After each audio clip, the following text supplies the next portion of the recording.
आता वेळ आली आहे इंटिरियर्स बद्दल जाणून घ्यायची।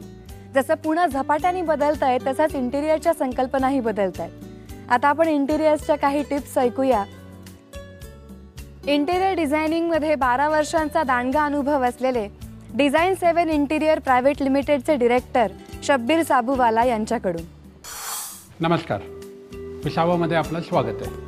आज आपण मिस्टर अग्रवालच्या लिव्हिंग रूम बद्दल बोलणार आहे। जेव्हा आपण लिव्हिंग रूमच्या इंटिरियर्स प्लॅन करतो, लोक जास्त लक्षात देत नाही की एंट्रन्स लॉबी किती महत्त्वाचं असतं। इंग्लिशमध्ये एक म्हण आहे, first impression is the last impression. Normally आपण जेव्हा एंटर करतो तेव्हा एंट्रन्स लॉबीमध्ये फक्त आपल्याला एक शू रॅक दिसतो। आम्ही मिस्टर अग्रवालकडे त्यांची एंट्रन्स लॉबी अख्खी एक व्यवस्थित ते प्रकाराने डिझाईन केली आहे।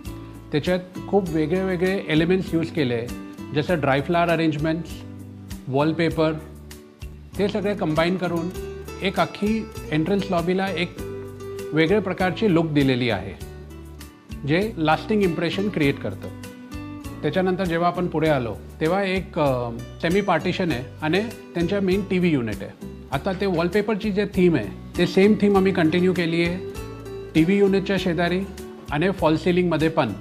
एंट्रन्स लॉबीच्या मागे एक त्यांच्या देवगड आहे, त्या देवगडला प्रायव्हसी द्यायच्यासाठी आम्ही एक स्लायडिंग डोअर पण केले आहे आणि ते डोअरमध्ये बेल्स वगैरे सारखे एलिमेंट्स आम्ही टाकले आहे, जे मंदिरला शोभतं। मिस्टर अग्रवालच्या लिव्हिंग रूमचं मेन फीचर आहे की त्यांच्या सगळं पॅसेज आणि त्यांचे TV युनिट्स वगैरे जे एलिमेंट्स आहे तिथे ड्राय फ्लावर्सचा यूज करून त्यांचे वेरियस पॅसेजेस वगैरे जे आहे ते आकर्षक बनवलेलं आहे।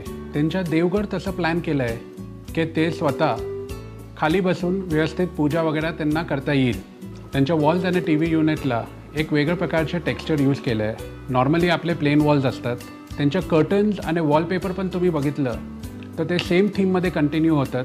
ते दोघांवर ते एक स्लाइटली ब्लूइश थीम आहे, ज्याच्यावर लीव्सचा कॉन्सेप्ट आम्ही यूज केलं आहे। अशा प्रकारच्या तुम्ही लिव्हिंग रूम्सचे इंटिरियर जेव्हा करतात तेव्हा तुमची लॉबीकडे पण लक्ष द्या आणि ते पण सुंदर आणि आकर्षित करा।